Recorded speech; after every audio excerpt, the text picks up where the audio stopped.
Kembali lagi bersama saya Siva Kurota Ayun dalam acara Berita News, membahas berita terkini dan terpercaya.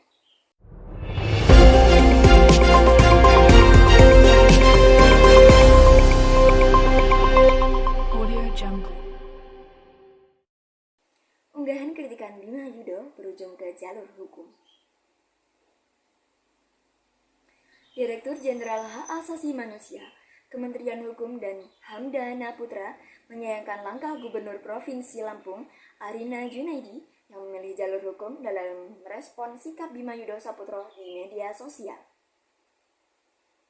Adapun Bima Yudho menuai sorotan usai membuat konten video berupa presentasi bertajuk alasan kenapa Lampung gak maju-maju.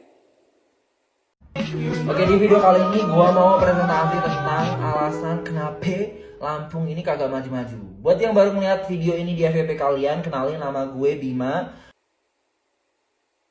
Video yang berdurasi 3 menit 28 detik yang dibuat oleh Bima Yudho melontarkan kritik terhadap kondisi sejumlah sektor di Lampung yang diposting di media sosial pada tanggal 14/4/2023.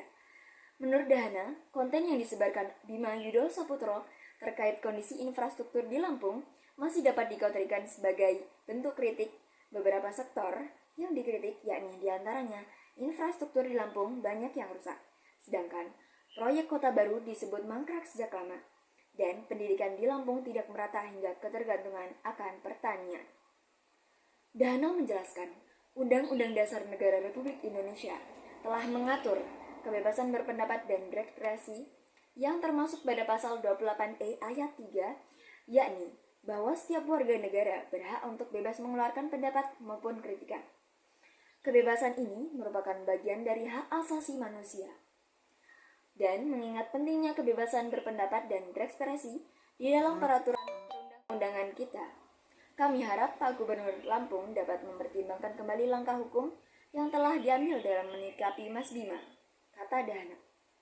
Bima Yudho pun resmi dilaporkan pengacara Ginda Ansori ke Polda Lampung terkait Undang-Undang Informasi Elektronik dan Transaksi Elektronik pada pasal 45 ayat 2, yakni bahwa pemerintah melindungi kepentingan umum dari segala jenis gangguan sebagai akibat penyalahgunaan informasi elektronik dan transaksi elektronik yang mengganggu ketertiban umum sesuai dengan ketentuan peraturan perundang-undangan. Kepala Bidang Humas Polda Lampung Komisari Besar Kombes Haus Zahwani Pandra Arsyad membenarkan adanya laporan resmi terhadap TikToker Bima tersebut. Benar, sudah dilaporkan pada tanggal 13 April 2023, kata Pandra saat dihubungi Sabtu 16/4/2023. Pandra mengatakan, laporan itu telah diterima oleh kepolisian. Dia menambahkan saat ini kepolisian masih melakukan penyelidikan atas apa yang dilaporkan tersebut. Apakah memenuhi unsur atau tidak yang nanti kita gelar perkara dahulu, kata Pandra. Polisi menghentikan penyelidikan kasus dugaan ujaran kebencian TikToker Bima Yudho Saputro terkait kritik terhadap pemerintah Lampung lantaran dinilai tidak ada unsur pidananya.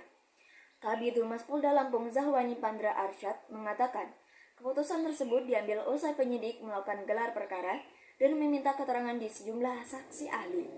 Pandra mengatakan, pihaknya juga telah memeriksa Ginda Ansori selaku pelapor dalam kasus dugaan ujaran kebencian tersebut. Kami melakukan gelar perkara untuk menentukan apakah perkara ini dapat kami tingkatkan ke penyidikan atau tidak. Hasilnya disimpulkan bahwasannya perkara ini bukan tindak pidana. Ia menjelaskan karena tidak ditemukan unsur pidana tersebut, pihaknya lantas memutuskan untuk menghentikan penyelidikan kasus tersebut. Atas dasar tersebut, perkara ini kami hentikan penyelidikannya dengan alasan bahwasannya perkara itu bukan sebuah perbuatan tidak pidana, tutur Pandra. Ia mengaku pihaknya telah melakukan proses penyelidikan secara transparan, serta berkeadilan dan menerapkan asas praduga tak bersalah. Kami menyimpulkan bahwa ini tidak dapat ditingkatkan ke penyidikan, dikarenakan alat bukti yang kami dapat bahwasannya perbuatan terlapor bukan tindak pidana, kata Pandra. Dapat dijadikan pelajaran bahwa kita sebagai pengguna di media sosial harus bijak dalam menggunakan media sosial tersebut, seperti pergunakan bahasa yang baik dalam beraktivitas di media sosial serta jejaringan sosial. Biasakan untuk menyebarkan hal-hal yang berguna dan tidak menimbulkan konflik di antara sesama. Walaupun orang lain tidak mengetahui identitas asli kita, alangkah baiknya bila kita tetap menjaga sopan santun dan tata krama yang selama ini menjadi nilai kebanggaan bangsa Indonesia. Bijaklah dalam menggunakan media sosial demi diri kita sendiri dan masyarakat yang lebih baik. Jadi, pergunakanlah media sosial sebaik dan sebijak mungkin, terlebih lagi dalam hal menyebarkan informasi. Biasakan untuk selalu berpikir terlebih dahulu sebelum bertindak. Demikian dari saya, pamit undur diri. Selamat pagi dan sampai jumpa.